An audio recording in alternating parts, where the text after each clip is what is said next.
In Star Wars A New Hope, we were first introduced to the lightsaber, an elegant weapon for a more civilized age. Obi-Wan Kenobi wields his laser sword the way a samurai would with a katana. We get to witness the skill of a Jedi and the efficiency of the lightsaber as a weapon during the cantina scene when Obi-Wan reveals his blade, cuts through the air and returns the hilt to his belt, leaving Ponda Baba quite literally disarmed. So what is a lightsaber? Well, at its most basic form, it's quite simply a metallic cylinder that can project a blade of pure plasma that is roughly a meter long. It can cut through pretty much anything. Lightsabers are not only a weapon of the Jedi, but can also be wielded by those that corrupt the Force, the Sith. In this series of videos, we will be exploring the different lightsabers carried by a vast range of Jedi Knights and Sith Lords. Some you will know very well, some you will never have heard of. Let's get into it.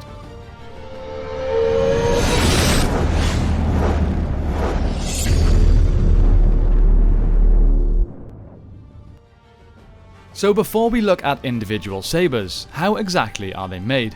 Why do they have different colours? Well, it's important to remember that lightsabers are not factory made. They are a personal expression of their creator, requiring intense meditation and a willingness to open up to the Force. The majority of hilts are constructed from different metals like uranium or Hasian smelt, but some choose to craft from wood or rock or even bone. They can differ in shape as well. Most are straight, but some are curved or angled. As for the colour of the blade, that is determined by the kyber crystal that is placed within the hilt. These crystals are Force attuned and are normally found on sacred worlds such as Jeddah. If a beam appears red in colour, then that is usually due to a Sith Force user bleeding their crystal of its natural colour by imposing negative emotions on its crystalline structure. So, now that you hopefully understand how they are made, let's look at sabers that belong to individual Jedi and Sith. You underestimate my power! We will start with the most obvious. This saber was crafted by Anakin Skywalker sometime between the Phantom Menace and the start of the Clone Wars. It projects a blue blade and has rubbery black grips across the lower half of the hilt and is designed for maximum power during a swing. The original version of this is actually lost on Geonosis after an assembly line machine slices it in two. Anakin must have liked that saber as the next one he crafts is very similar, though there are plenty of differences if you look close enough. Anakin uses this sword throughout most of the Clone Wars and only loses it when he loses his duel with his former master, Obi-Wan, on Mustafar. Obi-Wan takes it with him and years later hands it down to Luke Skywalker. Luke of course then loses it when Vader, the original maker of the saber, cuts off the hand that is holding it and it falls down into Cloud City, eventually retrieved by Maz Kanata before Rey eventually claims it as her own. The saber is damaged whilst in Rey's possession but is promptly fixed with a new leather band around the centre. This legendary weapon is eventually buried on Tatooine alongside the saber of Leia Organa.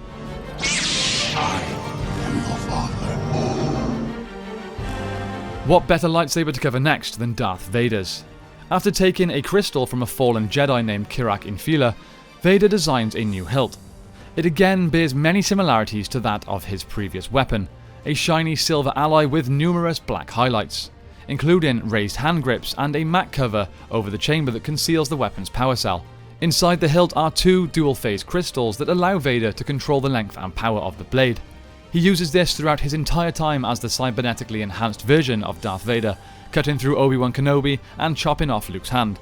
It is presumably then lost after the destruction of the second Death Star. Hello there. Obi-Wan Kenobi's apprentice lightsaber was again constructed from a silver alloy and featured a scalloped hand grip. Its crystal of course projects a blue energy blade. This weapon served Obi-Wan well throughout all of his time as a Padawan, up until the day that he and his master Qui-Gon Jinn fought Darth Maul and Maul kicked his saber into the smelting pit. He next used Qui-Gon's saber to cut Maul in half before going on to construct a newer lightsaber, marking his transition from Padawan to Jedi Knight and eventually Jedi Master.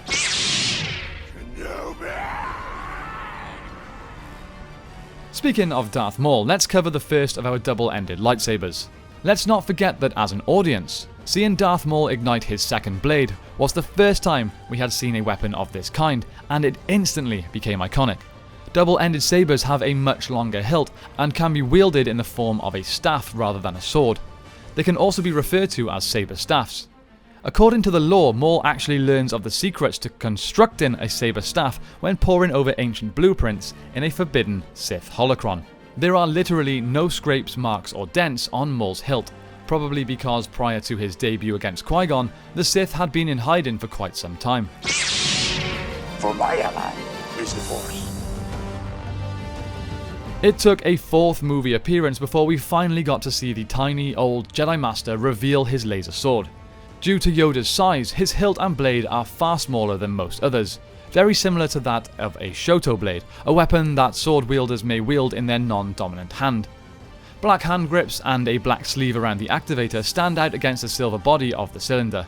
It's safe to say that with a lifespan of 900 years, this weapon has seen a great deal of combat, likely more than any other weapon we have ever seen a Force user wield. Do it. Now let's take a look at the weapon of the Emperor.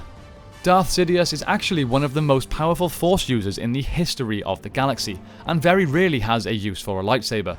Again, according to the lore, Palpatine's hilt is made from an incredibly strong and rare alloy called Frick. He actually has 2 sabers and dual wields them. We do not see this in any of the live-action movies, but Star Wars Clone Wars shows him using them on multiple occasions, to great effect, I might add. Take a seat, young Skywalker. The first saber that we see that is not blue, green or red is held by Mace Windu. The sight of this purple blade on the battlefield means that the Jedi's greatest swordsman has arrived. The hilt is polished electro and glitters with golden highlights. Many suggest that the purple shows a connection to both the light and dark sides of the Force, being able to utilize both without becoming corrupted. The only other Jedi that successfully manages both, though is technically not officially canon, is Darth Revan. And yes, I know there have been some hints of him being made canon, but until I see him on screen or read about his full story in a book, then I'm not going to count it. Anyway, if you aren't aware, the real reason Mace's saber is purple is because Samuel L. Jackson wanted to be able to see himself in the larger battle scenes on Geonosis, something that George Lucas actually granted. The last saber we are going to cover in today's video is one that you may not have seen or heard of before. Ren was a masked, scarred warrior that commands the ranks of the Knights of Ren, and plays a huge role in Ben Solo's transition to becoming Kylo Ren. Ren does not owe allegiance to anyone. Instead, he preaches the idea of self-centeredness, believing that his lightsaber, called the Ren, acts as a beacon. In his own words, the Ren does not stop to worry about the right or wrong of it. The Ren just is. It lives and it consumes. It does not apologize. It is its nature and nothing else. Convinced that they must obey their own nature, the Knights of Ren roam the galaxy and take what they want. The saber itself is solid and heavy. It has 4 bent prongs at the bottom end, while the top has golden blocks encircling the emitter ring. And that's it for part 1 of this lightsaber video series. We have a ton to get through, my friends, so if you enjoy this, let me know in the comments down below. I think this could potentially end up being about an 8-part series. I'm trying to get a random mix of original, prequel and sequel sabers in each video, so there is something for everyone. What sabers do you want to see covered next? Again, be sure to comment down below. Thank you all so much for watching today. I hope you have a great day. May the Force be with you, and I will see you next time on Rebel Arena.